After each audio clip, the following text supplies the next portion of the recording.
Critical theory. A concerning aspect of the nationalist conservative movement's discourse is its frequent departure from reasoned debate. Their public messaging can often be characterized by a confrontational style that tends to shut down dialogue.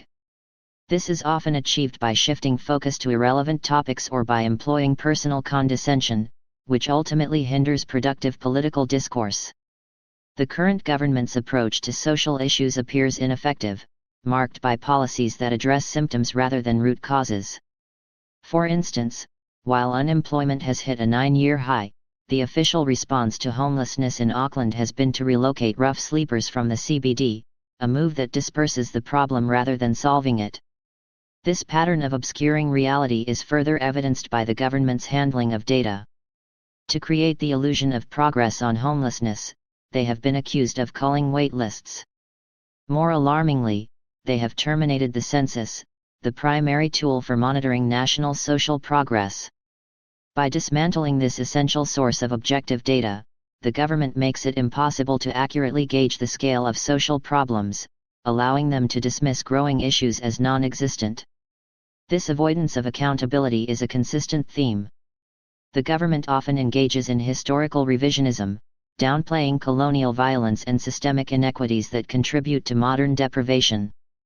After a full term in office, their primary rhetorical strategy remains deflecting blame onto political opponents rather than presenting solutions. Public discourse is further hampered by tactics designed to shut down debate. The government and its supporters frequently mount aggressive protests filled with gaslighting and red herrings, diverting attention from substantive policy failures. Meanwhile, a stark contrast emerges: the working class struggles financially while corporate profits soar. This disparity raises a critical question: why is there such a persistent political focus on re-evaluating Maori rights, the Treaty of Waitangi, and diversity? The answer may lie in the fundamental conflict between capitalism and indigenous culture. Historically, both European and Maori societies had hierarchical structures. However, in modern New Zealand's capitalist framework, the power dynamic is defined by ownership of the means of production, which predominantly rests with a PK, European, capitalist class, while Maori are disproportionately represented in the working class. We are in an era where capitalism seeks new frontiers for profit, and the appropriation of culture has become one of them. To achieve this, the system must first strip away what binds a culture together. For Maori, this includes the Treaty of Waitangi, which guarantees self-determination, and their spiritual connection to the land. By weakening these cultural and spiritual foundations, capitalism can more easily integrate individuals into a homogenized, profit-driven workforce.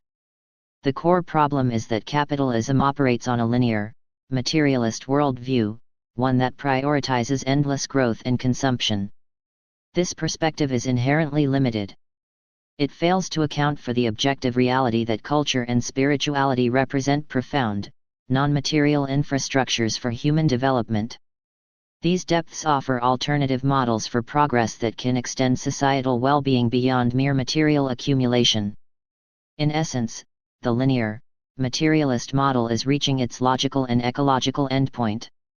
In contrast, culture and spirit offer a path to elevate society from having to being, a necessary evolution if we are to create a truly sustainable and equitable future.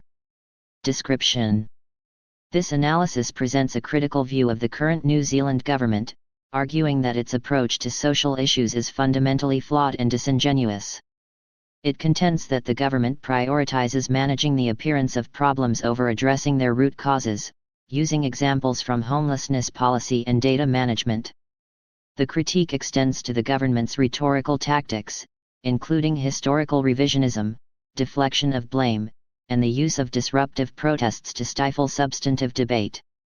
The text then situates these political failures within a broader theoretical framework, suggesting they are symptoms of a deeper conflict between capitalism and indigenous culture.